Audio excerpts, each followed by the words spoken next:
Welcome. This week, we're continuing our study on the character of God, and we're going to be looking at what it means for God to be slow to anger. That's the theme for this week. So let's go ahead right now and watch the video. If you tried to describe what God is like, it could be difficult or daunting. But when the people who wrote the Bible pondered the mystery of God, they consistently describe God's character in this way: compassionate and gracious, slow to anger, overflowing with loyal love and faithfulness. We're going to look at this third phrase, that God is slow to anger.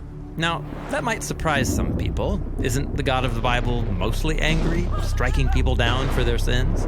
Well, it turns out that God's anger in the Bible is way more nuanced than that, and way more interesting. In Hebrew, the phrase slow to anger is pronounced erek apayim, or literally long of nose. But what does God's patience have to do with a long nose?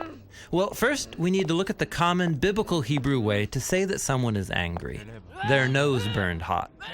Like in the story of Joseph, when Potiphar thinks that Joseph tried to sleep with his wife, his nose burned hot. It's usually translated, his anger burned. It's describing how your body, especially your face, gets hot when you're filled with anger. And so in Hebrew, the main words for anger are either nose or heat, or hot nose. This is why a patient person is called long of nose. It takes a long time for their nose to get hot. Like in the biblical proverb, a person's wisdom is their long nose. That is, their slow anger. Now, in the Bible, God gets angry numerous times, but God doesn't have a nose or get hot. These are metaphors, using our experience of hot anger to describe how God feels when he witnesses human evil.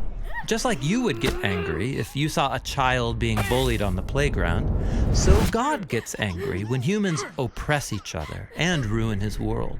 In the Bible, God's anger is an expression of his justice and his love for the world. But he's slow to anger, which means he gives people lots of time to change. Like in the story of the Exodus, when Pharaoh enslaves the Israelites and has their baby boys thrown into the waters. God sends Moses to confront Pharaoh.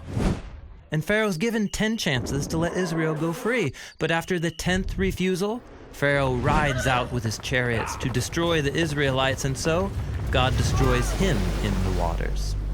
Pharaoh's own evil is turned back upon him, and we read that this is an act of God's hot anger. Now, that's really intense, but think about it. God wouldn't be good if he didn't get angry at Pharaoh's evil and eventually do something about it.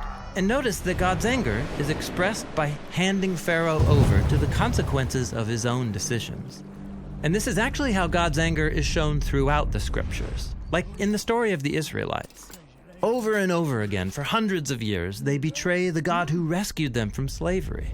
And though he gives them many chances to turn around, they keep giving their allegiance to the gods of other nations.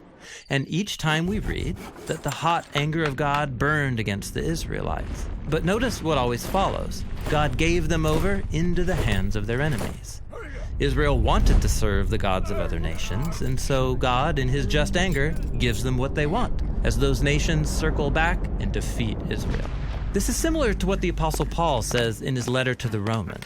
He says God's anger is being revealed against human evil, and then 3 times he says what that looks like. God hands people over to their destructive desires and decisions, even if it leads to death. But Paul also says God is patient, giving people time to come to their senses and change. Because remember, God's anger is a response to human evil, and it's based on a deeper character trait, his compassion and his loyal love.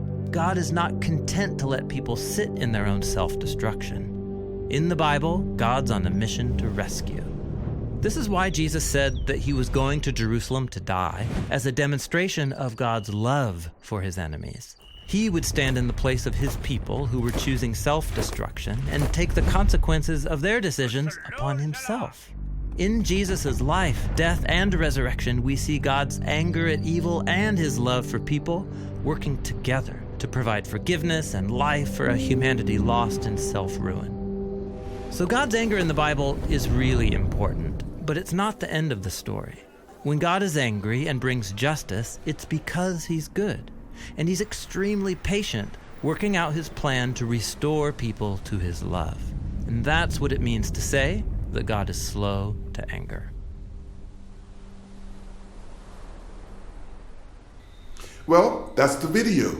Great summary of what it means for God to be slow to anger.